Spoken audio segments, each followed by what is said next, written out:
the well-being of that child growing up, just down to the fact that I suppose we're brown-skinned. The legal battle, they say, is for future couples in the same position. They've now been approved for adoption from the US. Sarah Smith, BBC News, Maidenhead. Well, let's discuss some of the issues thrown up by that case. Joy Carter has joined me, who was adopted at birth by a white couple, and John Simmonds, alongside her, is Director of Policy, Research and Development at CoramBAAF, which is the member organisation for all local authority and voluntary adoption agencies. Welcome to both of you. Thanks so much for coming in. Joy, you were adopted when you were very young, very, very young indeed. You were born in Nigeria, I think I'm right in saying. Yeah, that's correct. And have you travelled through life having to explain the fact that your parents clearly don't have the same skin colour as you? Has that been an issue? It was at school. People obviously will look at you and go, who are those people? And you have to sort of say, these are my parents, and it's like, where are they? Right next to me, you know, so there's all those sort of questions. But by and large, some people accepted me, some people didn't. It was more of a race issue. And I think that highlights some of the complexities of overseas adoption. It's just a different, challenging set of toolbox issues, if you like, for parents to have to undergo. I mean, your parents were living and working in Nigeria, I think, when they adopted you, and then brought you back to the UK, where they 2 years later brought you up. Yeah. You have siblings, you have brothers. Yes. I absolutely don't want to put words into your mouth, but would you say to other people, you know, I had a great upbringing, and I'd much rather that I was given a happy home life than left to struggle? Definitely. I think children need to thrive a stable and secure environment in which they can find their identities, because the thing is, when you have any child who's been adopted has obviously you have a past, you have genetic heritage, and also you have a new heritage as well in your future. So you've got constantly two passports, if you like, going on at any one time. So that's why you need a sense of stability and security as much as you can find to help you overcome those issues. And one thing this government are doing, which is great, is they're putting more support and counselling in place for children and for families to deal with, say, attachment or trauma issues. So that's one thing, you know, I didn't have, but the government now putting in place to really help people understand these very complex issues.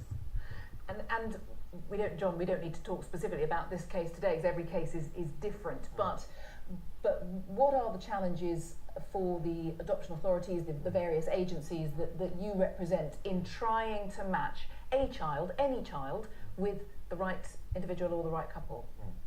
I mean, most children that are adopted in the UK are removed from their parents because of abuse and neglect. Typically, when those children are under 5, there will be a detailed exploration about whether adoption might be the right long-term placement for those children.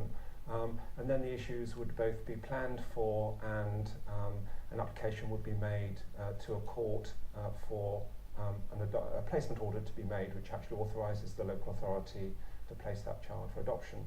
So the range of issues that those children may face would be all the consequences of abuse and neglect, and you know, we're talking about some pretty terrible things that can happen to children.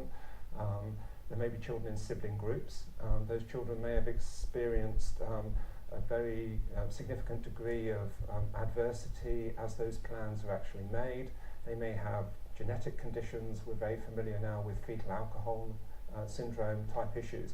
So there will be a whole range of issues that the local authority and the court will be concerned about when coming to match that child or those children, if it is a sibling group, with prospective adopters. One of the key issues is always going to be what does a child bring in terms of their ethnicity, their culture, their religion and their language.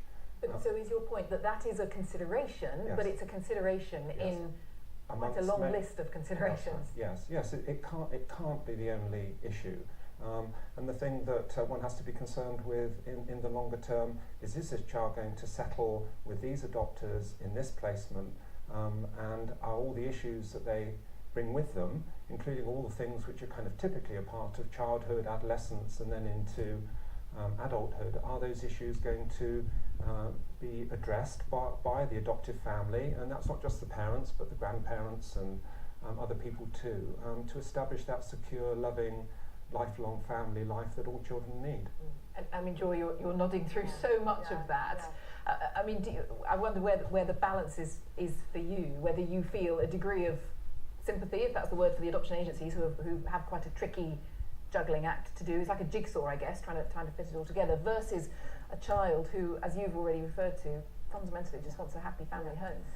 I think every single situation is totally unique. There is no textbook tick box for any family out there. You are a unique situation and your family and your heritage. So that's really important. And also any family wanting to transracially adopt, that's like an added layer of complexity to the issue as well. Because as I said, that child is going to have so many more things going on. So basically, I've got friends who have just adopted transracially, and from the start, you will have people looking at you going, you are white and now you have a Chinese baby. What's happening?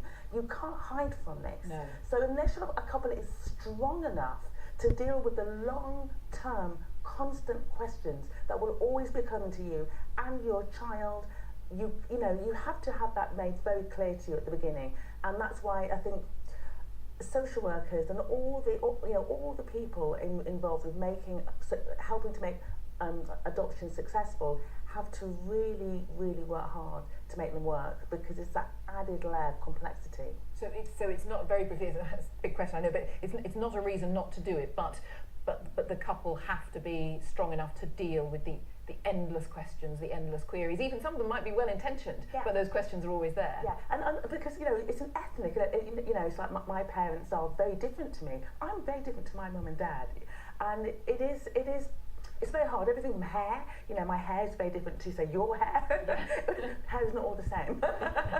Trust me, after hair will go crazy. It's not good. Don't start me on the hair conversation, you'll be here all night. So it's everything from that to everything else. But it can work, because at the end of the day, you just want a loving family. Yes, we don't see colour. You may not see colour, but other people will. It's other people. Oh my goodness, I could talk to you all evening. There's so many more questions, and for both of you. John, I know you'd love to come in. I apologise that we have run out of time, but it's really, really lovely to see you both. Thank you so much, Joy and John. Thanks very much for coming in. Thank you.